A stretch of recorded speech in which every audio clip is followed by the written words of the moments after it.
Y we should get feedback from employees. Feedback யாரை பற்றி அப்படின்னா லீடர்ஷிப்பில் இருக்கிறவங்க எல்லாத்த பற்றியும். நான் வந்து அனானிமஸ் ஃபீட்பேக் தான் வாங்குவேன். ஸோ அந்த அனானிமஸ் ஃபீட்பேக் என்ன பண்ணும் அப்படின்னா அதுதான் வந்து உங்களுடைய ரியலாக பீப்புள் என்ன நினைக்கிறாங்க அப்படிங்கிறத பற்றி தெரிஞ்சுக்க முடியும். சில பேர் அவங்களுக்கு ஒரு பர்சனலாக ஒரு டீம் லீடரோட பிரச்சனை இருக்கும். அதை வந்து சிஇஓ நான் அட்ரஸ் பண்ணலின்னு சொல்லிட்டு எனக்கு வந்து ஒரு ராங்கான ஃபீட்பேக்கை கொடுப்பாங்க. நீங்கள் உங்கள் கம்பெனியை இம்ப்ரூவ் பண்ணுறதுக்கு தான் வாங்குறீங்க. இதில் பர்சனல் எதுவுமே கிடையாது.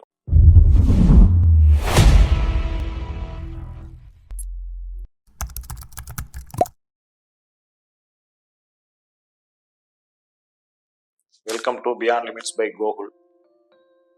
இன்னைக்கு நம்ம பேசக்கூடிய டாபிக் வந்து why we should get feedback from employees. எங்கள் கம்பெனியில் என்ன பண்ணுறோம் அப்படின்னா ஒரு sometimes quarterly, sometimes half yearly அந்த மாதிரி வந்து ஃபீட்பேக் வாங்குவோம். ஃபீட்பேக் யாரை பற்றி அப்படின்னா லீடர்ஷிப்பில் இருக்கிறவங்க எல்லாத்த பற்றியும். ஓகேங்களா? Top from CEO to team leaders வரைக்கும் ஃபீட்பேக் வாங்குவோம். அந்த ஃபீட்பேக் கொஷினர்ஸில் டிஃப்ரெண்ட் இருக்கும். சிஇஓட ஃபீட்பேக் கொஷினர் வந்து டிஃப்ரெண்ட்டாக இருக்கும். ஈவன் ஹெச்ஆர் டிபார்ட்மெண்ட்டை பற்றி ஃபீட்பேக் வாங்குவோம். அக்கௌண்ட்ஸ் டிபார்ட்மெண்ட்டை பற்றி பெருசாக வாங்க மாட்டேன். ஏன்னா அவங்க யார் கூட அவங்களுக்கு வந்து தொடர்பு இருக்குதோ, அவங்க யார் கூட இன்ட்ராக்ட் பண்ணுறாங்களோ அவங்ககிட்ட. ஏன்னா என்னுடைய பிரின்சிபல் என்ன அப்படின்னா, ஒரு ஹெச்ஆர் டிபார்ட்மெண்ட் எடுத்துக்கிட்டோம் அப்படின்னா ஹெச்ஆர் டிபார்ட்மெண்ட்டுக்கான கஸ்டமர் யார் அப்படின்னா இங்கே இருக்கிற எம்ப்ளாயீஸ் தான். எங்கள் கம்பெனியில் இருக்கிற எல்லா எம்ப்ளாயீஸும் தான் ஹெச்ஆர் டிபார்ட்மெண்ட்டோட கஸ்டமர். ஏன் அப்படின்னா அவங்களுக்கு வந்து என்ன சர்வீசஸ் வேணும்னாலும் பிஎஃப், இஎஸ்ஐ அந்த ரிலேட்டட் சர்வீசஸ்ஸு அல்லது வந்து அட்வான்ஸு, லோனு, ஸோ இந்த மாதிரி எல்லா விதத்துலையும் வந்து அவங்க வந்து ஹெச்ஆர் டிபார்ட்மெண்ட்டோட தான் இன்ட்ராக்ட் பண்ணுவாங்க. Naturally they are the customer. HR டிபார்ட்மெண்ட்டுக்கு எம்ப்ளாயீஸ்லாம் கஸ்டமர். ஸோ அப்போ அவங்ககிட்ட வந்து ஃபீட்பேக் வாங்குவோம். இப்போ நான் என்னுடைய சிஇஓ நான் ஃபீட்பேக் வாங்குவேன். இல்லை ஹெச்ஆர் டிபார்ட்மெண்ட் தான் வாங்கி கொடுப்பாங்க. இப்போ இன்றைக்கி வந்து நீங்கள் ஃபீட்பேக்கை முதல்ல மாதிரி பேப்பரில் கொடுத்து வாங்க வேண்டிய நெசசிட்டி எல்லாம் இல்லை. சரிங்களா? அது உங்கள் கம்பெனி எப்படி இருக்குங்கிறத பொறுத்தது. நீங்கள் கூகுள் ஃபார்ம் க்ரியேட் பண்ணி கூகுள் ஃபார்மோட லிங்க் எல்லாருக்கும் சென்ட் பண்ணி நீங்கள் ஃபீட்பேக்கை வாங்கலாம். அதில் வந்து நான் வந்து அனானிமஸ் ஃபீட்பேக் தான் வாங்குவேன். ஏன்னா பீப்புள் வந்து அவங்களுடைய பேரை சொல்லி உண்மையாக சொல்கிறதுக்கான வாய்ப்பு குறைவு. சொல்லுவாங்க. இப்போ நான் வந்து எங்களில் 315 பேர் எம்ப்ளாயீஸ் இருக்காங்க. இப்போ ரீசெண்டாக வந்து நான் ஃபீட்பேக் போட்டிருந்தேன். 315 பேர் கொடுக்கல, 115 பேர் தான், 110 to 15 அந்த ரேஞ்சில் தான் எனக்கு ஃபீட்பேக் கொடுத்துருந்தாங்க. கிட்டத்தட்ட 70 people வந்து அவங்க நேம் போட்டே கொடுத்துருந்தாங்க. ஆனால் நேம் வந்து நாட் கம்பல்சரி. ஸோ அந்த அனானிமஸ் ஃபீட்பேக் என்ன பண்ணும் அப்படின்னா அதுதான் வந்து உங்களுடைய ரியலாக பீப்புள் என்ன நினைக்கிறாங்க அப்படிங்கிறத பற்றி தெரிஞ்சுக்க முடியும். இதில் 2 விஷயம் இருக்குது. அந்த ஃபீட்பேக்கை நம்ம அப்படியே எடுத்துக்கிறதா அப்படின்னா அதுவும் வந்து உறுதியாக சொல்ல முடியாது. ஏன்னா சில பேர் அவங்களுக்கு ஒரு பர்சனலாக ஒரு டீம் லீடரோட பிரச்சனை இருக்கும். அதை வந்து சிஇஓ நான் அட்ரஸ் பண்ணலின்னு சொல்லிட்டு எனக்கு வந்து ஒரு ராங்கான ஃபீட்பேக்கை கொடுப்பாங்க. ஸோ அதனால் வந்து அது நீங்கள் தான் வந்து அந்த ஃபீட்பேக்கை என்ன இருக்குது, உண்மையிலேயே அதில் நீங்கள் ஏதாவது ஆக்ஷன் எடுக்க வேண்டி இருக்கா, நீங்கள் உங்களை மாற்றிக்க வேண்டி இருக்குதா அப்படிங்கிறத நீங்கள் தான் வந்து அசஸ் பண்ணணும். இது டீம் லீடருக்கும் பொருந்தும். ஒரு டீம் லீடர் வந்து அவர் வந்து எக்ஸிக்யூஷன் பண்ணணும், ஒரு டார்கெட் அச்சீவ் பண்ணணும்னா அவர் ஸ்ட்ரிக்டாக இருப்பார். அடிக்கிற வாதியாக இருக்கண்டா நமக்கு பிடிக்காது. ஆனால் அதை ரியலைஸ் பண்ணுறதுக்கு it will take longer time. லைஃப்பில் நம்ம சக்ஸஸ் ஆகும்போது தான் அவர் அன்றைக்கி செஞ்சதெல்லாம் கரெக்டாக இருக்கும். ஏன்னா இதில் வீட்டில் எனக்கும் என் மிஸ்ஸஸ்க்குமே ஒரு இது வரும். ஏன்னா சின்ன பையனாக இருக்கும்போது பையனும் பொண்ணும் சின்னவங்களாக இருக்கும்போது அவங்கள வந்து அடித்து திருத்தி இருக்கிறாங்க. அன்றைக்கெலாம் நான் கோவப்பட்டேன்.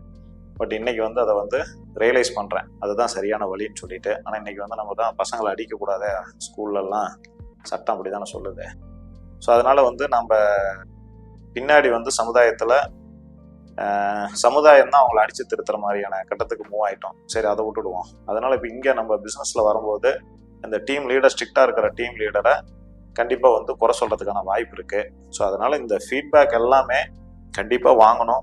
அதில் உண்மையிலேயே நீங்கள் அனலைஸ் பண்ணணும். இது எதுக்குன்னா அந்த ஃபீட்பேக் வந்து நீங்கள் உங்கள் கம்பெனியை இம்ப்ரூவ் பண்ணுறதுக்கு தான் வாங்குறீங்க. இதில் பர்சனல் எதுவுமே கிடையாது. உங்கள் மேலே ஒருத்தர் பேரை சொல்லி பர்சனலாக சொன்னோன்னா அவங்கள வந்து நீங்கள் அப்ரிஷியேட் பண்ணணும். உட்காந்து அவங்க கூட நீங்கள் இன்ட்ராக்ட் பண்ணணும். இப்போ நான் வந்து ஃபீட்பேக் வாங்கியிருந்தேன், லாஸ்ட் வீக் தான் வாங்கினேன். ஸோ வாங்கிட்டு இந்த சண்டே வந்து ஒரு மெசேஜ் போட்டேன் எல்லாருக்கும்.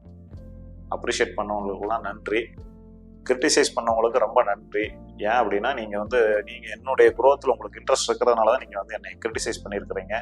அதனால் I will meet 1-on-1 everybody, எல்லாரும் 300 பேரையும் நான் மீட் பண்ணுறேன்னு சொல்லியிருக்கிறேன். March 3rd ஏப்ரல் 15க்குள்ளே. ஏன்னா இந்த மோரோவர் இந்த டைமில் இன்க்ரிமெண்ட் பீரியடும் வருது.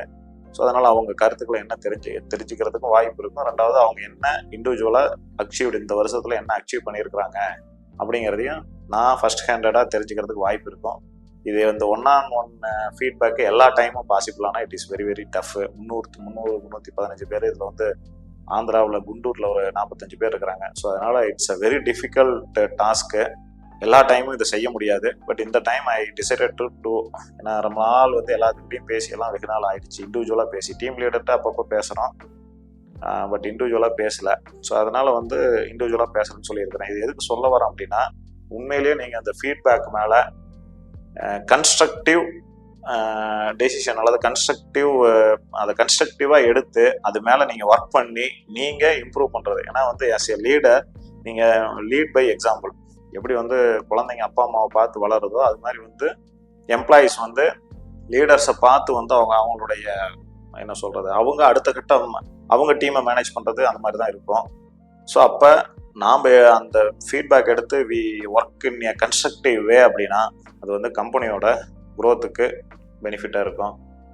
இப்போ சம் எக்ஸாம்பிள் சிஇஓ ஃபீட்பேக்குன்னு கேட்டிங்கன்னா, நான் என்ன கரெக்டான வழியில் போகிறேன்னா, நான் கரெக்டாக கம்யூனிகேட் பண்ணுறேன்னா, கம்பெனியோட விஷனை கரெக்டான லெவலில் எடுத்துகிட்டு போகிறேன்னா, இன்டெகிரிட்டியோடு இருக்கிறேன்னா. ஸோ இந்த மாதிரி அது இல்லாமல் அவங்களுக்கு ஓப்பன் ஹேண்டட் சில க்ளோஸ் அண்ட் கொஷின் அப்படின்னு சொல்கிறது வந்து நீங்கள் வந்து ஸ்கேல் 1 to 5 சொல்லலாம். அதாவது excellent, very good, good, average, bad. இது ஒரு க்ளோஸ் அண்ட் இது வந்து ஒரு 1 to 5 ஸ்கேலில், அல்லது வந்து எஸ்ஆர் நோ அப்படி கேட்கலாம். சில இது மல்டிபிள் கூட சம்டைம்ஸ் கொடுக்குற மாதிரி இருக்கும். மல்டிபிள் நீங்கள் ஒரு 2-3 ஆப்ஷனை கூட அவங்க டிக் பண்ணுற மாதிரி கொடுக்கலாம். இது எல்லாமே close 2 question pair. Open handed question, you tell about the 3 positive points about me அப்படின்னு சொல்லலாம். Tell me about where I can improve. Tell me about 1 negative points or 3 negative points, whatever you feel open to. அல்லது வந்து you write opinion about me அப்படின்னு சொல்லி கூட நீங்கள் ஒரு open ஹேண்டடாக ஒரு 100 கேரக்டர் அல்லது 350 கேரக்டர்ஸ் வந்து நீங்கள் ஒரு இது பண்ணி அதுக்குள்ளே கொடுக்குற மாதிரி கொடுக்கலாம். ஸோ இதெல்லாம் வாங்கி நீங்கள் ஒர்க் பண்ணும்போது கண்டிப்பாக வந்து எம்ப்ளாயியோட ட்ரஸ்ட்டும் அதிகமாகும். அதுலேருந்து நீங்களும் இம்ப்ரூவ் பண்ணிக்க முடியும். சரியா? இது மூலிமா உங்கள் கம்பெனியை அடுத்த கட்டத்துக்கு எடுத்துகிட்டு போக முடியும். Thank you very much.